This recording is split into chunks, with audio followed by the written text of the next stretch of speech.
என்னுயிரே என்னுயிரே கலக்கம் கொள்ளாதே, காலமெல்லாம் காக்கும் தேவன் உன்னோடுதான் உன்னோடுதான்.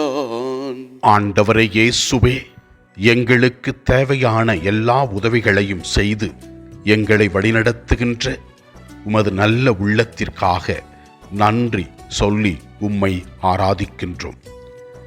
முதல் வாசகத்திலே நாம் பார்க்கின்றோம், உண்மையான நோன்பு என்னவென்று நம்மோடு இருக்கிறவர்களை புரிந்து கொண்டு அவர்கள் தேவைகளில் உதவி செய்யும் பொழுது, பசியாய் இருப்போருக்கு உணவு கொடுக்கும் பொழுது, ஆடையின்றி இருப்பவர்களுக்கு ஆடையை கொடுக்கும் பொழுது, நம்முடைய தேவையை வருகின்ற மக்களுக்கு நாம் உதவி செய்யும் பொழுது உண்மையான நோன்பு இருக்கின்றோம் என்றும், மனிதர்களை மனிதர்களாக மதித்து வாழ வேண்டும் என்றும் அழைப்பு விடுக்கிறது.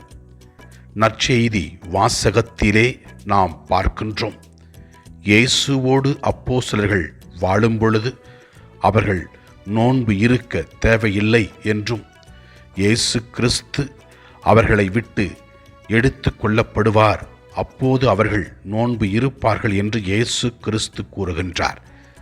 ஆண்டவர் இருக்கின்ற நேரம் மகிழ்ச்சியின் நேரம், ஆண்டவர் இயேசு கிறிஸ்து இருக்கின்ற நேரம் நாம் மகிழ்ந்து கொண்டாட வேண்டிய நேரம் என்பதை ஆண்டவர் இயேசு கிறிஸ்து நமக்கு தெல்லம் தெளிவாக விளக்குகின்றார்.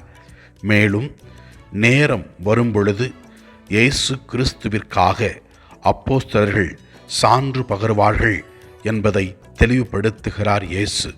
அதேபோல இயேசு கிறிஸ்துவிற்காக பல வகையான கஷ்டங்களையும் வேதனைகளையும் அடைந்து இயேசுவின் நற்செய்தியை மக்களுக்கு போதித்தார்கள் அப்போஸ்தலர்கள்.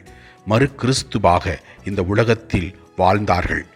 நாமும் உண்மையான அன்பை உணர்ந்து கொண்டு கடவுளின் பிரதிநிதிகளாக நம்மோடு வாழ்கிறவர்களை புரிந்து கொண்டு அவர்களுக்கு நம்மால் முடிந்த உதவியை செய்து இயேசு கிறிஸ்துவின் அன்பு சிலர்களாக வாழ அருள் தர வேண்டுமென்று ஜெபிப்போம். ஆண்டவரை நோக்கி நம்முடைய குடும்பங்களுக்காக, கஷ்டத்தில் வாழ்கிறவர்களுக்காக, ஏழை எளியவர்களுக்காக ஜெபிப்போம். எல்லாம் அல்ல இறைவன் தந்தை, மகன், தூய ஆவியார் நம் ஒவ்வொருவரையும் ஆசீர்வதிப்பாராக. இயேசுவுக்கு புகழ். மரியே வாழ்க. ஆமென்.